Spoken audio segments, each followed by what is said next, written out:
Is visible on your screen? Yes, sir. All right, fine. So I think yesterday we discussed the general introduction to the free electron theory, and these all things we already have discussed. How we can find out the electron density, and what are the successes of free electron theory. Uh, okay. So I think this was also discussed. Uh, why this free electron Fermi theory is important. Free electron Fermi gas, or the theory proposed by Sommerfeld, is important. So there were two important uh, ideas which were actually possible to be explained only within this free electron Fermi theory or quantum mechanics. So I think this one we were doing. I mean, yeah, I remember that we were discussing this thing, and this is just like a electron subjected to a one-dimensional metal. This part was done, and then we discussed the concept of orbital as well. What is an orbital? Uh, and then that is how the wave function for such a case should look like. I didn't do the detailed derivation of this because this is a standard quantum mechanics problem. And this is how, by applying boundary conditions, you can find out the values for energy of an electron in nth. Already we have discussed. I hope you remember it from yesterday's class. Now, coming further to actually, yeah, to the case of so this problem up to here you have done in your quantum mechanics, and that problem is actually for a single particle case. Means whenever you are dealing with this uh, particle in a box problem, there you assume that particle is a single particle. So I hope you remember that's how your potential used to be, and then Hamiltonian used to be p square over 2m, right? Only this is the Hamiltonian. And then if you write down the corresponding quantum mechanical operator, then you know what is that? Minus eta h cross del square over 2m, something like that. Okay. So uh, interesting thing here is that we don't talk about other particle at all. I mean, it is this formalism is valid for a single particle thing. The formalism which is presented here on this slide is valid for a single particle thing. Now, the question which we want to answer is that suppose we have same box, but now in that box we have more than one particles. Means suppose we want to accommodate n electrons on that one dimensional on the line, means that is one dimensional well. This is what we are talking. So we have one dimensional potential well, infinite potential well rather, and that is where we want to accommodate not a single, only a single electron, but n electrons. So, according to Pauli's exclusion principle, no two electrons can have all their quantum numbers identical. This we already know. That means that each orbital can be occupied by at most one electron. And this applies to the electrons in atoms, molecules, or even solids. This is a fundamental characteristic of these fermions. Okay, so what does it mean? I mean, in a linear solid, the quantum numbers for a conduction electron orbital are n, ms, n and ms. Only two quantum numbers are there. Why so? You come to this slide again. So here, what is the quantum number? Energy is depending upon n, right? Wave function is depending upon n. So each value of n is representing a particular orbital. So this is the quantum number here for a one-dimensional potential well, particle in a one-dimensional potential well. And second quantum number is coming from ms, spin. So this is something intrinsic to the electron. So ms will always be there, right? So the values of n can be any positive integers, as we already have seen in the previous slide. Again, let me go back. So n can be any positive integer, right? And accordingly, there will be the energy values, and ms will be plus and minus half. Therefore, a pair of orbitals labeled by quantum number n can accommodate 2 electrons. So means if you take a particular value of n, say n is equal to 1, that would represent which orbital? Come here again, back. So this orbital, right? N is equal to 1 represents this particular state is representing an orbital. This is the wave function for first orbital, this lowest one, right? So if we calculate probability density, for example, that will be psi star psi, isn't it? Psi 1 star psi, so psi 1. So you can see, I mean, this is not a complex number, so this will be just like a square sine square 2 pi by lambda into x, and then this graph will be like graph of sine square x. I hope you know how does the graph of sine square x looks like. Means this is the first orbital. Okay, n equal to 1.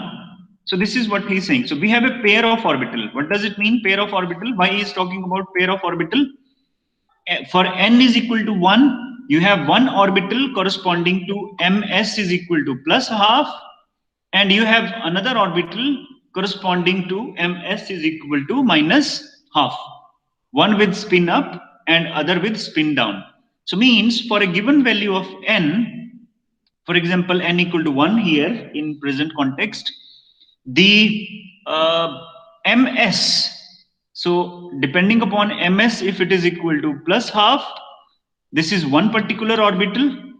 Similarly, n equals 1, ms is equal to minus half, this is representing second orbital. Okay, so you have this way altogether 2 orbitals. Oh, sorry, just a minute.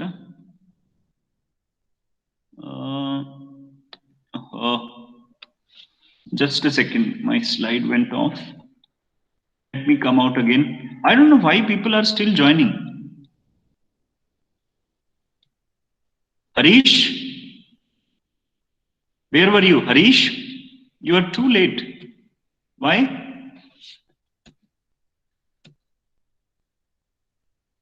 Harish, can you hear me? Harish.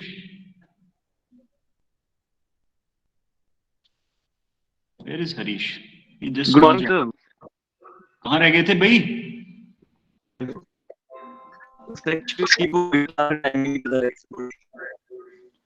आवाज cut रही है तुम्हारी.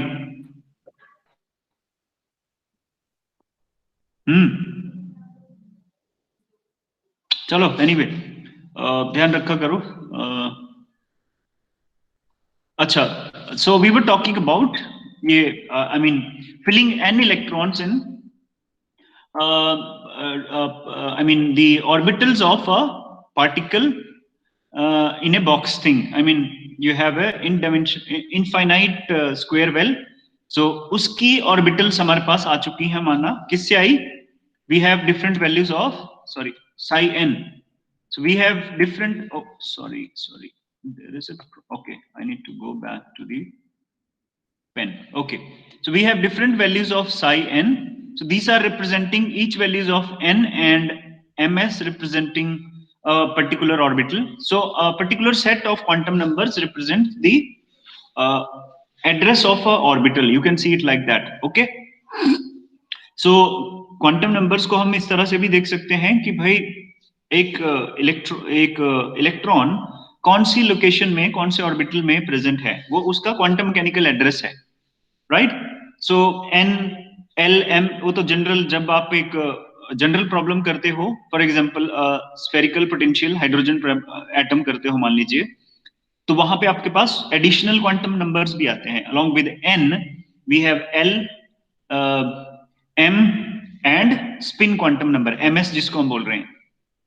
But particle in a box, जो बहुत simple problem यहां पे हम कर रहे हैं, वहां पे हमारे पास 2 ही क्वांटम नंबर्स होंगे, n और ms. Okay, so how to fill the electrons? सो वही मतलब हर एक ऑर्बिटल में आप इलेक्ट्रॉन्स फिल करते जाओगे। तो एक एक सिंपल एग्जांपल डिस्कस कर लेते हैं। Let us take the case of 6 electrons. 6 n is equal to 6 लेते हैं, मान लीजिए हम capital N equal 6। So how they will be filled? So this is the table which I have taken from Kittel again. So n की values क्या क्या होगी? First 2 electrons के लिए फर्स्ट इलेक्ट्रॉन कहां पे जाएगा? n इज इक्वल टू 1 में 2 इलेक्ट्रॉन्स हो सकते हैं, correct? So this is electron occupancy. So एक with up spin, second one with down spin. अब आपकी n इक्वल टू 1 वाली दोनों स्टेट्स फिल्ड हैं, दोनों ऑर्बिटल्स कंप्लीटली फिल हो गए आपके यहां पे 2 इलेक्ट्रॉन से। अब नेक्स्ट लोएस्ट एनर्जी स्टेट क्या है? If you go back to aufbau principle, पढ़ा होगा एफ बाउ प्रिंसिपल केमिस्ट्री में ना, कि electron lowest energy state prefer करता है, but at the same time it also follow the Pauli's exclusion principle. तो सबसे पहले लोएस्ट एनर्जी स्टेट क्या थी? एनर्जी की लोएस्ट वैल्यू कहां से पता चलेगी हमें? कैसे पता चला लोएस्ट एनर्जी में जा रहा है electron? You have to look at this expression, है ना, E n। So n is equal to 1 के कॉरस्पॉन्डिंग जो एनर्जी होगी वो लोएस्ट होगी। सो पहले ये स्टेट फिल होगी, फिर n इज इक्वल टू 2 आएगी। जब ये n इक्वल टू 1 वाली दोनों स्टेट जब फिल्ड हैं, मान लीजिए यहाँ पे दोनों इलेक्ट्रॉन्स भर चुके हैं, तो अब नेक्स्ट लोएस्ट एनर्जी स्टेट कौन सी है? क्योंकि इसके बाद पॉलीज एक्सक्लूजन प्रिंसिपल अलाउ नहीं करेगा इस स्टेट में इलेक्ट्रॉन जा सकते हो। तो उसके बाद इलेक्ट्रॉन कहां पे जाएंगे? नेक्स्ट लोएस्ट एनर्जी स्टेट क्या होगी? n इज इक्वल टू 2 वाली। Then next will be n is equal to 3 and so on. So same thing we are discussing, we are talking here, means next will be n is equal to 2. तो third electron मेरा कहां पे जाएगा? Up spin के साथ यहां पे गया। फोर्थ इलेक्ट्रॉन कहां जाएगा? इसी स्टेट में एक और इलेक्ट्रॉन अकोमोडेट हो सकता है, सो यहां पे। अब फिफ्थ इलेक्ट्रॉन कहां जाएगा? n इज इक्वल टू 3 वाली स्टेट्स में। You can see here this one. Then n equal to 3 में ही एक और इलेक्ट्रॉन अकोमोडेट हो जाएगा, so that you can see, है ना, फिल हो गया। अभी हमारे पास कितने इलेक्ट्रॉन्स हो गए टोटल? 1 2 3 4 5 6। हमने एग्जांपल में क्या लिया था? Let us take the case of 6 electrons. तो 6 के 6 भर गए, ठीक है। अब आपका 4 वाला जो है n इक्वल टू 4 वाली state, this is called electron occupancy. Occupancy means probability that a particular state is filled. तो इलेक्ट्रॉन ऑक्यूपेंसी क्या होगी? You can see here n is equal to 1 2 और 3 के लिए ऑक्यूपेंसी 100% होगी, 1 होगी मींस, और 4 ऑनवर्ड्स के लिए सभी के लिए ऑक्यूपेंसी 0 होगी। अगर मेरा 5 ही इलेक्ट्रॉन होते तो n इक्वल टू 1 और 2 के लिए ऑक्यूपेंसी 1 होती, 100% होती। इसमें भी इस पर्टिकुलर ऑर्बिटल के लिए अप स्पिन वाले के लिए 100% होती और डाउन वाले के लिए 0% होती, isn't it? This would have been 0 in that case. So इस तरह से हम ऑक्यूपेंसी या मतलब filling of more than 1 electrons in orbitals किस तरह से होता है वो समझ सकते हैं। अब आप बोलोगे ये तो हम 12वीं कक्षा से करते आ रहे हैं, यहाँ पे क्या नया बता दिया आपने, है ना? तो बेसिकली यहाँ पे हम क्या कर रहे हैं? क्वांटम मैकेनिकली इलेक्ट्रॉन्स को, अब हम इलेक्ट्रॉन्स की फिलिंग इन एन एटम नहीं देख रहे हैं, 1s 2s 2p, वो नहीं देख रहे हैं। बेसिकली हमारी मेन ऑब्जेक्टिव यहाँ पे है to study metals. Free electron theory की बात कर रहे हैं हम। तो मेटल्स में भी हम क्या कह रहे हैं कि अच्छा, ऑर्बिटल अप्रोक्सीमेशन को रिटेन करते हैं। Let us retain that orbital approximation, कि भाई ऑर्बिट जो क्वांटम स्टेट्स हैं वो हम पार्टिकल इन ए बॉक्स वाली ही लेते हैं, means particle in a box वाली ही क्वांटम स्टेट्स लेते हैं, which actually are valid for a single particle. Single particle के लिए वैलिड है ये। जब आप 2 पार्टिकल्स इन ए बॉक्स करोगे, 3 पार्टिकल्स इन ए बॉक्स करोगे, और क्योंकि वो तो इंटरेक्टिंग है, इलेक्ट्रॉन्स हैं, तो कूलम इंटरेक्शन भी आनी चाहिए, isn't it? Electron electron interaction. हम कह रहे हैं नहीं नहीं नहीं, हम फ्री इलेक्ट्रॉन थ्योरी की ही बात करते हैं, फ्री इलेक्ट्रॉन ही रखते हैं उनको, मींस नॉन इंटरेक्टिंग ही मानते हैं, इंडिपेंडेंट इलेक्ट्रॉन अप्रोक्सीमेशन फॉलो करते हैं, और कोई भी इंटरेक्शन उनके बीच में नहीं है। तो फिर भी हम कह रहे हैं कि अच्छा चलो ऑर्बिटल पिक्चर को फिर भी रिटेन करते हैं, and let us use this orbital picture. Diksha is trying to join now, बढ़िया है। दीक्षा, दीक्षा, आप मुझे सुन पा रहे हो? Diksha? Yes Diksha, can you hear मी?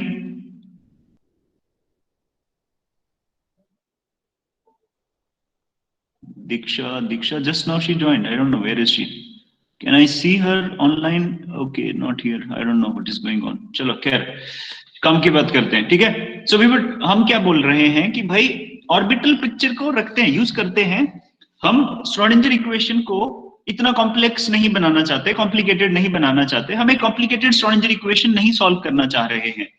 फिर भी अगर मैं अपनी प्रॉब्लम को क्वांटम मैकेनिकली डील करना चाहता हूं या क्वांटम मैकेनिकली स्टडी करना चाहता हूं, तो मैं कहता हूं चलो ऐसे ऐसे करते हैं, सिंप्लीफाइड श्रोडिंगर इक्वेशन सॉल्व करते हैं, उसके सोल्यूशन ले लेते हैं और नॉन इंटरेक्टिंग ही पार्टिकल को मानते हैं, which we call independent particle approximation, ठीक है?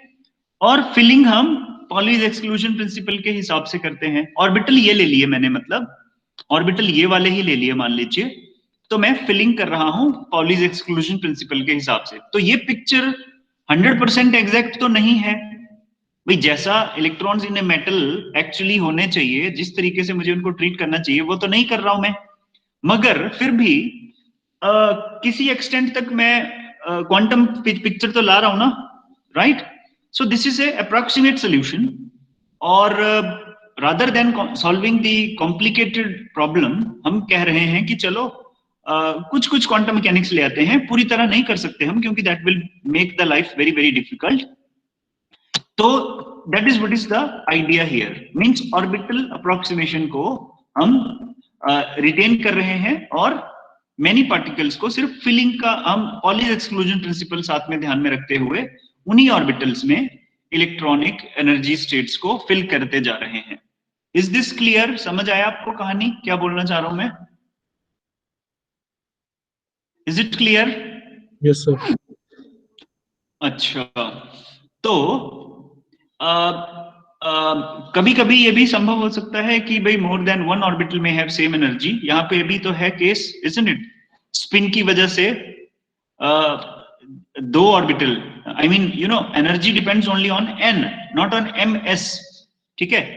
तो इसलिए एनर्जी क्योंकि एन पे ही डिपेंड कर रही है, एम एस पे नहीं कर रही है, तो we can see that for every state there are two orbitals which have same energy, means n equal to 1 ms equal to plus half and n equal to 1 ms equal to minus half, दोनों की energy same है। तो इस तरह के orbitals को हम degenerate orbitals बोलते हैं, और डीजेनरेसी का बहुत इंपॉर्टेंट रोल रहता है। जब आप हाइड्रोजन प्रॉब्लम सॉल्व करते हो तो वहां पे डीजेनरेसी क्या रहती है, आई होप आपने पढ़ा ही होगा। वैसे हाइड्रोजन प्रॉब्लम सॉल्व करते हैं तो डीजेनरेसी क्या होती है?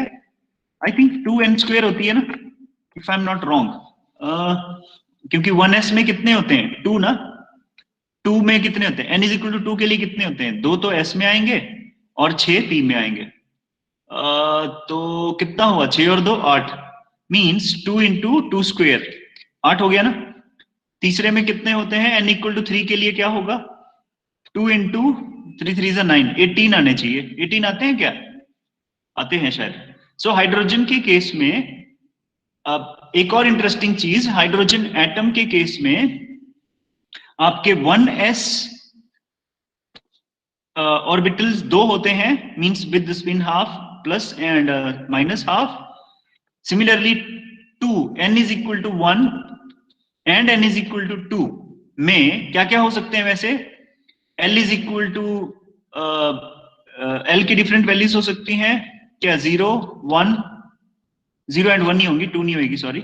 और ms की वैल्यूज अलग अलग हो सकती हैं, स्पिन की वैल्यूज अलग अलग हर एक के लिए हो सकती है।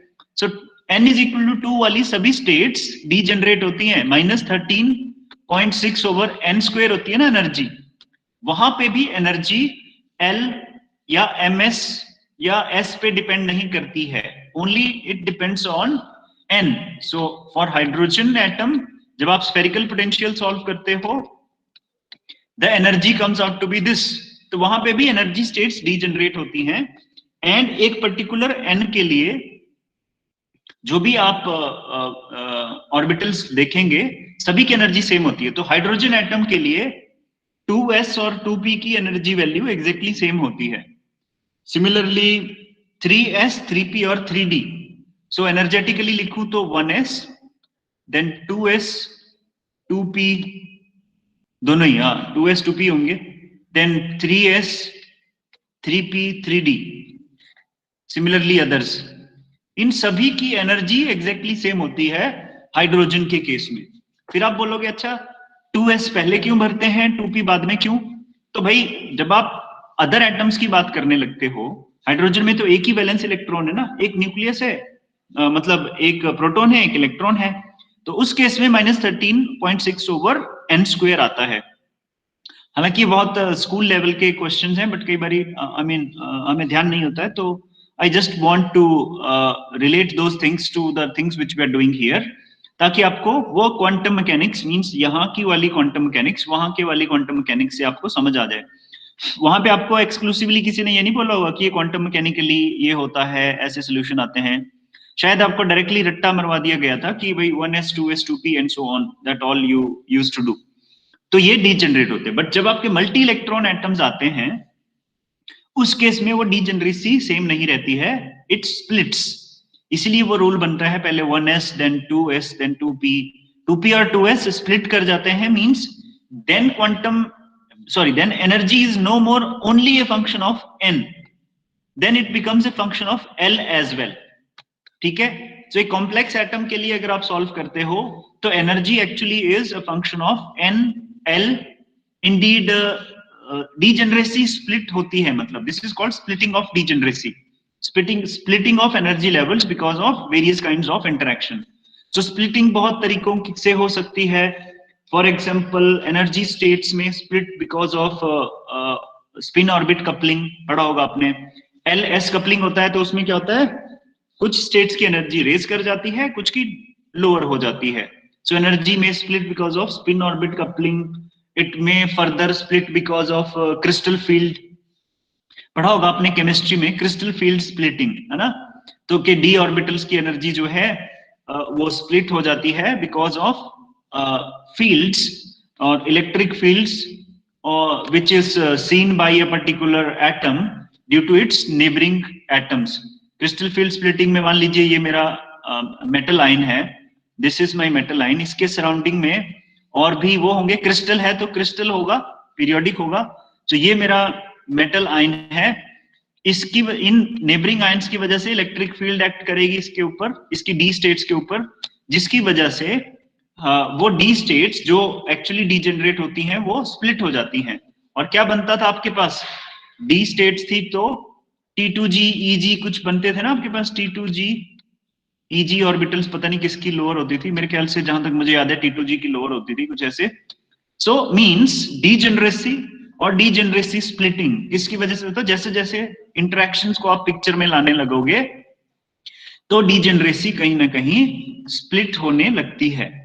सो डीजेनरेसी का काफी रोल रहता है। सो मेन थिंग इज कि भाई इलेक्ट्रॉन्स किस तरह से फिल होंगे, n इलेक्ट्रॉन्स एक पार्टिकल इन अ बॉक्स में, वो हम यहां से देख रहे हैं। I hope that makes the picture clear up to here. Any question from the things done up to here? कोई सवाल है किसी का?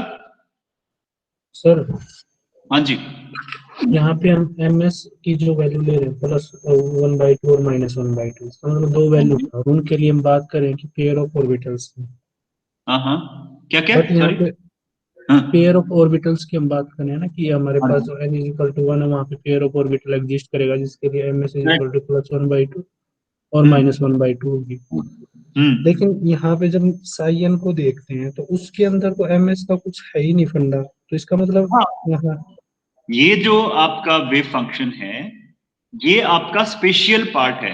जब आप और डिटेल में कहीं जाते हो, you yes can sir, go to a book by GD Mahan की किताब है, या फिर यस सर, यस सर, महान की किताब में मिल जाएगा आपको, या एक और हाँ जी, किताब है स्पिनबर्ग की किताब है, spatial into spin part. Method. और हाँ, तो ये जो आपका पार्ट है वेव फंक्शन का, ये स्पेशियल पार्ट है। Similarly spin part, total wave function is, total wave function को मैं अगर साई से लिखता हूं मान लो, so that will be special part, SP लिख देता हूं चलो, इनटू स्पिन को मैं किससे लिख दूं, मान लो फाई से लिख दूं, स्पिन से लिख देता हूं, चलो काई फाई जो भी लिखना है। तो total wave function is the product of the two. तो इसीलिए फिर वेव फंक्शन आपका क्या हो जाएगा, ये आपका टोटल ऑर्बिटल बनेगा। स्पिनर बोलते हैं उसको, स्पिनर, स्पिन ऑर्बिटल बोलते हैं, sorry spin orbitals not spinner, spin orbitals. ठीक है, तो जिसमें कि स्पिन भी इनकॉर्पोरेटेड होती है स्पेशियल पार्ट के साथ साथ। क्लियर? Yes sir. हाँ, तो और कुछ? Yes, any other question? अच्छा, सो यही हमने आई थिंक बात कर ही लिया। This one is done. या come next to this. So let N F, ये जो मैं बात कर रहा हूं एन एफ, एन जो है मेरा क्वांटम नंबर है एक, है ना, प्रिंसिपल क्वांटम नंबर बोल देते हैं फिलहाल के लिए, है ना। सो this is an f denotes the topmost field level. तो 6 इलेक्ट्रॉन के केस में मेरा एन एफ क्या आना था, 3। एन एफ इज 3, क्योंकि मेरा थर्ड वाले यहां तक फील्ड है ना मेरे।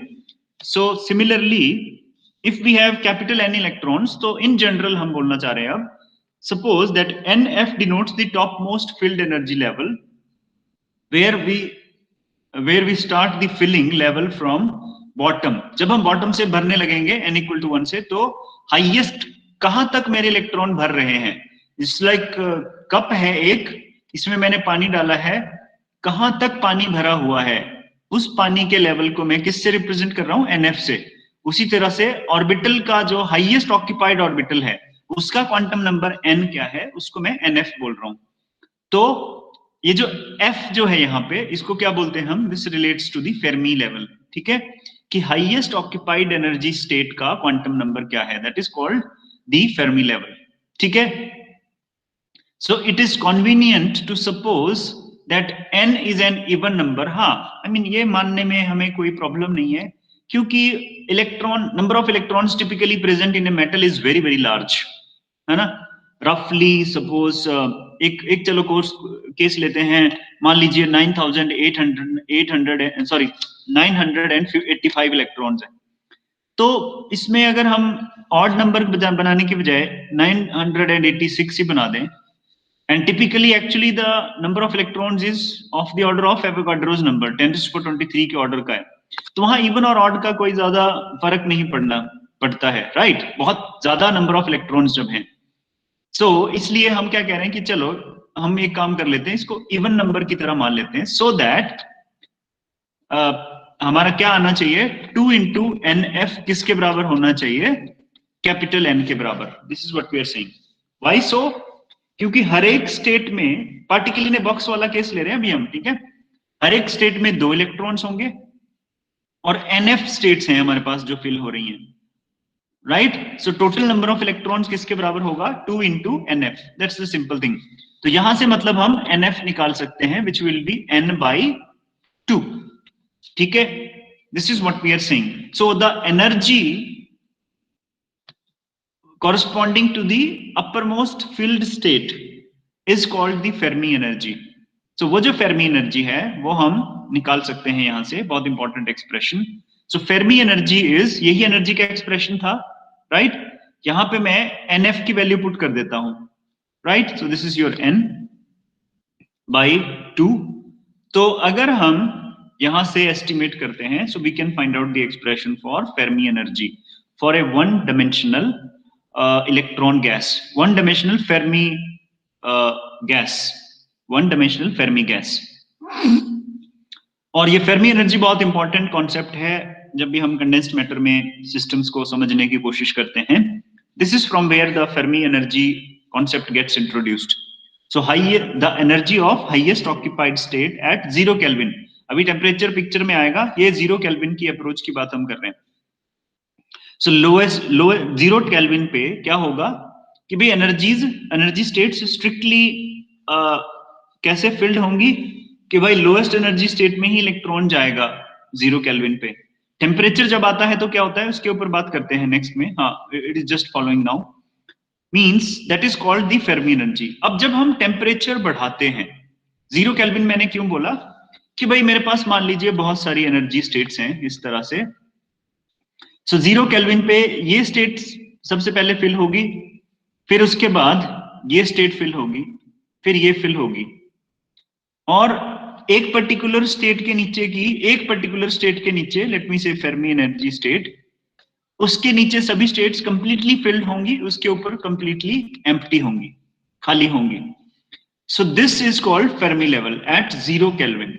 बट जैसे आप टेम्परेचर बढ़ाते हो तो क्या होगा, ये जो इलेक्ट्रॉन्स हैं फेर्मी लेवल के आसपास, मान लो यहाँ पे भी कोई स्टेट है, ये क्या करेंगे, they will have some thermal energy as well. 0 kelvin में इसलिए क्योंकि उनमें कोई और एनर्जी नहीं है, इसलिए वो लोएस्ट पोटेंशियल एनर्जी में जाएंगे, काइनेटिक एनर्जी नहीं है। तो जैसे ही टेम्परेचर बढ़ता है उनमें कुछ काइनेटिक एनर्जी आती है, थर्मल एनर्जी गेन करते हैं, उसकी वजह से ये कुछ नियर बाई अगर कोई पास में कोई स्टेट अवेलेबल है तो उसमें चले जाएंगे। तो उससे क्या होगा कि ये जो फेर्मी एनर्जी है उसके ऊपर कुछ स्टेट्स फिल हो सकती हैं पार्शियली, और उसके नीचे कुछ स्टेट्स एम्प्टी हो सकती हैं। एब्सोल्यूट 0 केल्विन पे फेर्मी लेवल के नीचे की सभी स्टेट्स कंप्लीटली फिल्ड होंगी, 100% ऑक्यूपेंसी होगी, और फेर्मी लेवल के ऊपर की स्टेट्स पूरी तरह से खाली होंगी एब्सोल्यूट 0 केल्विन पे। बट जैसे ही टेम्परेचर बढ़ाते हैं तो आपकी फेर्मी लेवल के आसपास ही होगा, ये बहुत नीचे से ऐसा नहीं है कि थर्मल एनर्जी से इलेक्ट्रॉन यहां से बहुत ऊपर चला जाएगा, नो, फेर्मी लेवल के आसपास ही क्या होगा, स्टेट्स पार्शियली एम्प्टी हो सकती हैं, पार्शियली फिल्ड हो सकती हैं। मतलब below Fermi level partially empty हो सकती हैं, ऑक्यूपेंसी 1 की बजाय मान लिया 0.9 है, इसका मतलब है कि 90% चांसेस हैं कि इलेक्ट्रॉन यहां पे है, पर 10% है कि ना हो। इसी तरह ऊपर क्या हो सकता है, 0.1 मींस 10% ये फेर्मी लेवल है, मान लो 10% चांस है कि ये स्टेट जो 100% खाली होनी चाहिए थी 0 केल्विन पे, वो किसी फाइनाइट टेम्परेचर पे 10% चांसेस है कि इलेक्ट्रॉन यहां पे आए। अब इसका मतलब क्या हुआ, 10% चांस मतलब इलेक्ट्रॉन एक्चुअली स्टैटिक नहीं है कि वो एक ही जगह बैठा रहेगा। सो कुछ समय के लिए हो सकता है वो उस एम्प्टी स्टेट में आए, थोड़े समय के लिए। Most of the time it will be below Fermi level, but for some time it may be there in the higher energy state. तो ये चीज को मैथमेटिकली हम रिप्रेजेंट करते हैं किससे, फेर्मी डिराक डिस्ट्रीब्यूशन फंक्शन से। आपने पढ़ा ही होगा वो, this function F E is equal to 1 over E minus mu, mu is the chemical potential। Statistical mechanics की किताब में आपको ये बहुत अच्छे से इसकी डेरिवेशन मिल जाएगी, जहां भी फेर्मी डिराक स्टैटिस्टिक्स आप डिस्कस करते हो वहां पे ये Fermi Dirac distribution function derive किया हुआ मिलेगा आपको, ठीक है। Those who are interested in derivation they can go there. और ये फंक्शन हमें क्या बताता है, ये बताता है किसी पर्टिकुलर टेम्परेचर T के ऊपर किसी एनर्जी स्टेट E के ऑक्यूपाई होने की प्रोबेबिलिटी। इस तरह बहुत सारी एनर्जी स्टेट्स है, मान लीजिए इस तरह से ये एनर्जी एक्सिस है। सो किसी पर्टिकुलर टेम्परेचर T के ऊपर कोई एनर्जी स्टेट E एनर्जी वाली के ऑक्यूपाई होने की प्रोबेबिलिटी क्या है, वो ये फंक्शन आपको बताता है, ठीक है। I think I have the plot for it. Yes, here is the plot for Fermi-Dirac distribution function. ये बहुत सारी किताबों में आपने देखा भी होगा, पर ये प्लॉट आप खुद भी निकाल सकते हैं। But basically what you have to do, you have to choose some value of mu, ठीक है। So यहाँ पे E over KB की रेशियो में है ये, मतलब एनर्जी एक्सिस है ये, as you can see, this is energy axis, KB तो कांस्टेंट होगा ना, so कन्वर्ट किया है इसने कोरस्पॉन्डिंग यूनिट में।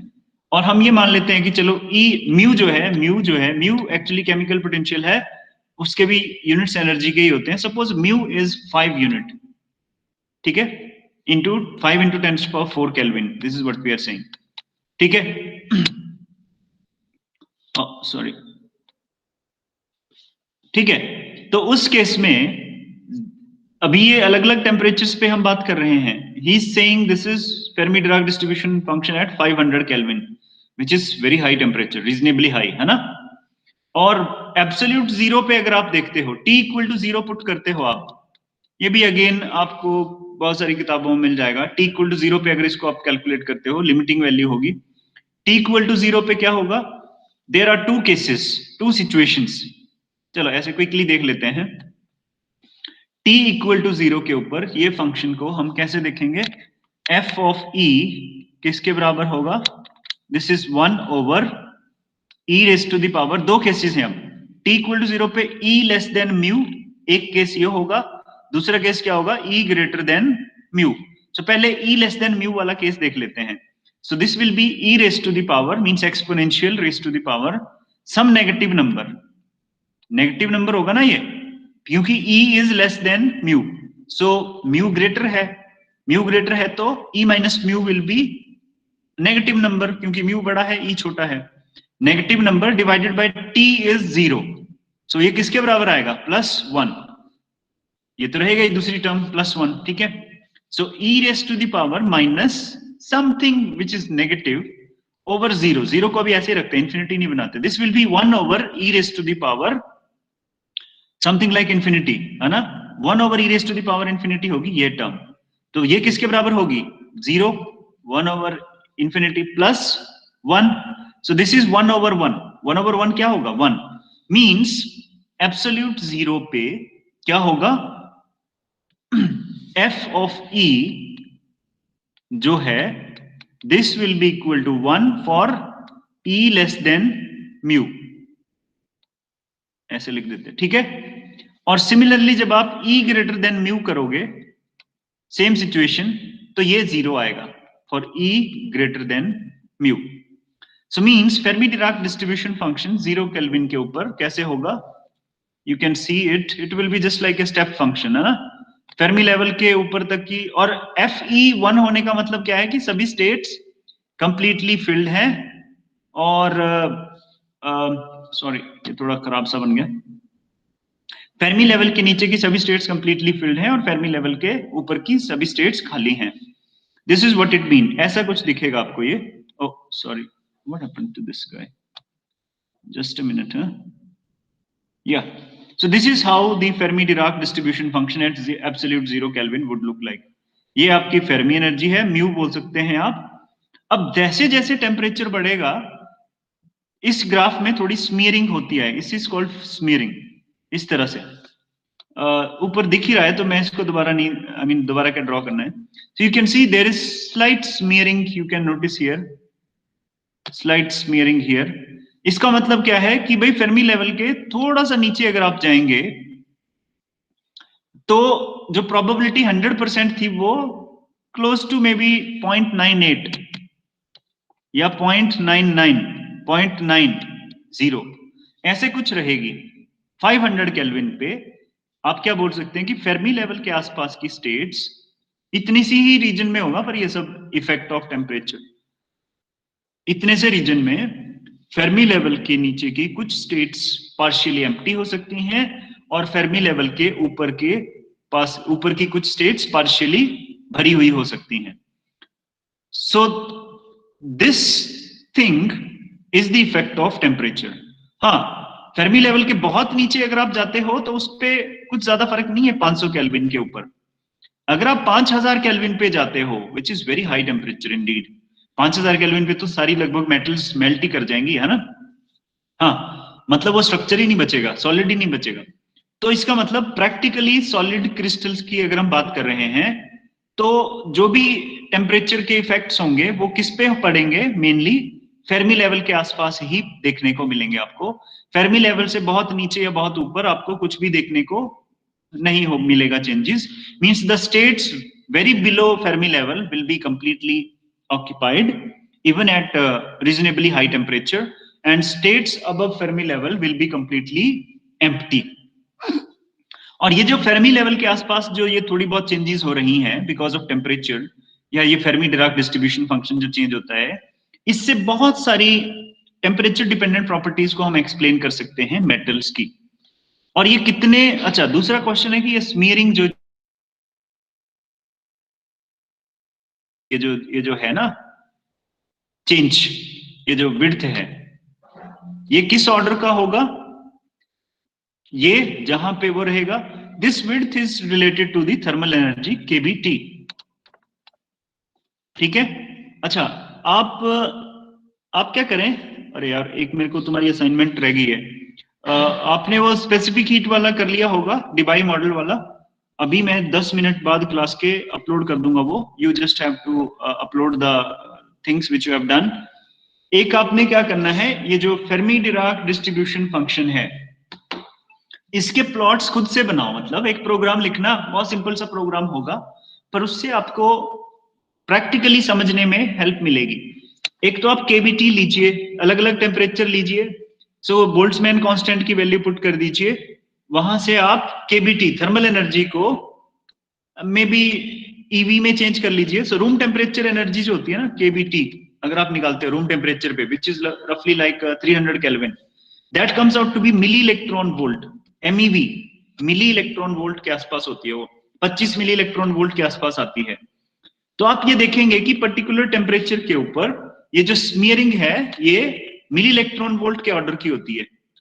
And interestingly energy changes of the order of milli electron volt are important in deciding or changing the properties of metal. So metal की जो properties में change होता है temperature के साथ, वो उस मिली इलेक्ट्रॉन वोल्ट की ऑर्डर की एनर्जी चेंजेस की वजह से काफी क्रूशियल चेंजेस हो सकते हैं। Means this Fermi Dirac distribution function is very important quantity for condensed matter physics point of view। और इसका रोल क्या है, वही फेर्मी लेवल के आसपास क्या परिवर्तन हो रहे हैं और किस तरह से जो है आपकी स्टेट्स टेम्परेचर के साथ उनकी ऑक्यूपेंसी अफेक्ट होती है, वो फेर्मी डिराक डिस्ट्रीब्यूशन फंक्शन आपको बताता है। अच्छा, दूसरा सवाल है कि अच्छा इसमें केमिकल पोटेंशियल आ रहा है म्यू, ये chemical potential absolutely fix number है क्या, इस पे कोई टेम्परेचर का इफेक्ट नहीं पड़ता है क्या? So I would recommend you to go to this book titled Thermal Physics by S.C. Garg। अंडरग्रेजुएट्स के लिए है ये, काफी पर इसमें मिल जाएगा आपको ये सारी डेरिवेशंस। आपका केमिकल पोटेंशियल का फेर्मियोनिक सिस्टम के लिए टेम्परेचर डिपेंडेंस कुछ इस तरह का रहता है। This is the function which decides or gives you how chemical potential changes with temperature। मगर अगर आप इसका प्लॉट देखते हैं तो लो टेम्परेचर्स पे means close to absolute 0 kelvin या फिर लो टेम्परेचर्स पे may be up to 500 kelvin या कुछ इस तरह के जो टेम्परेचर्स हैं उस वो लगभग क्लोज टू फेर्मी एनर्जी ही होता है। तो यूजुअली हम क्या लिख देते हैं फेर्मी डिराक डिस्ट्रीब्यूशन फंक्शन में, बहुत सारी बारी प्रैक्टिकली आपको क्या लिखा हुआ मिलेगा, म्यू की बजाय EF लिखा हुआ मिल जाएगा आपको। वाई मीन्स दैट फॉर्मेलिज्म, अगर EF यूज कर रहे हो तो इसका मतलब ये गलत नहीं है, पर हाँ वो जो फॉर्मेलिज्म है वो कहां तक मान्य होगा, only at low temperatures, means close to room temperature या उसके आसपास, लो टेम्परेचर हम उसको बोल रहे हैं, ठीक है। It's not valid at very high temperatures, may be something like thousands of kelvins, या suppose you want to study things at surface of sun, है ना, तो वहां पे तो थाउजेंड्स केल्विन का टेम्परेचर होता है, तो वहां पे ये there you have to bother about temperature dependence of the chemical potential. But metals जो प्रैक्टिकली बहुत सारी बारी हम बात करते हैं, इलेक्ट्रिकल प्रॉपर्टीज की बात करना चाहते हैं, कंडक्शन प्रोसेस समझना चाहते हैं मेटल्स में, वहां पे म्यू की बजाय most of the times EF से भी काम चल सकता है। This is by virtue of this expression, ठीक है। So this is Fermi Dirac distribution function and your concept of Fermi temperature। और बहुत सारी चीजें हमने पढ़ी वन डायमेंशनल केस के कॉन्टेक्स्ट में, one dimensional free electron gas के कॉन्टेक्स्ट में। कल हम 3 डायमेंशनल फ्री इलेक्ट्रॉन गैस के बारे में बात करेंगे। अच्छा, before I formally close the lecture, okay, I would ask you to first let me know if there is any question, and if there is any question you just let me know, meanwhile you also sign your attendance। question है किसी का कोई? No sir। अच्छा, I have one very interesting real life observation for you। मतलब मैं एक बड़ा interesting observation share करना चाहूंगा कि मेरे पास गाड़ी में I have installed one TPMS which is called tyre pressure monitoring system. एक होता है उसमें कुछ सेंसर लगे होते हैं जो इंस्टॉल्ड होते हैं गाड़ी के व्हील्स पे, तो वो आपको प्रेशर ऑफ योर टायर्स बताता रहता है रियल टाइम में। अब मैं आपको ये क्यों बता रहा हूं, मैं इसलिए बता रहा हूं कि मैंने ना कुछ नोटिस करा उस सेंसर्स के सिस्टम के साथ। उसमें बैटरीज डलती हैं, ऑफ कोर्स कोई सेंसर सिस्टम है तो पावर सप्लाई तो चाहिए होगी, तो उसमें सेल डलते हैं, बैटरीज डलती हैं मतलब। और वो काफी पुरानी हो गई हैं, समथिंग लाइक 2 years ओल्ड है। तो एक बड़ी इंटरेस्टिंग ऑब्जर्वेशन मुझे हुई कि भाई बैटरी पुरानी हो गई है तो ऑफ कोर्स डाउन हो गई होगी, वोल्टेज उनकी थोड़ा कम हो गया होगा किसी तरीके से, उनका जो परफॉर्मेंस है। तो जब भी सर्दियां होती हैं, मतलब कुछ समय पहले लास्ट ईयर मैंने नोटिस किया था सर्दियों में, अभी भी कुछ सेंसर मतलब 1 साल पुराने हो गए थे उसमें, 1.5 साल हो गया था करीब उनको। तो एक बड़ा इंटरेस्टिंग ऑब्जर्वेशन देखने को मिला कि भाई जब ठंड होती थी सुबह सुबह, तो वो सेंसर्स लो बैटरी अलार्म देते थे, लो बैटरी अलार्म, ठीक है, जब ठंडी का समय होगा सुबह सुबह। और दिन को जैसे जैसे धूप चढ़ेगी, जैसे शाम को वापस घर जा रहा हूं मैं, तो वो लो बैटरी अलार्म हट जाता था, डिसअपियर हो जाता है, आता ही नहीं है, तब नहीं आएगा लो बैटरी अलार्म। ऐसा क्यों हो रहा होगा? Can you think of this thing and try to explain this, अभी या बाद में, whenever you feel?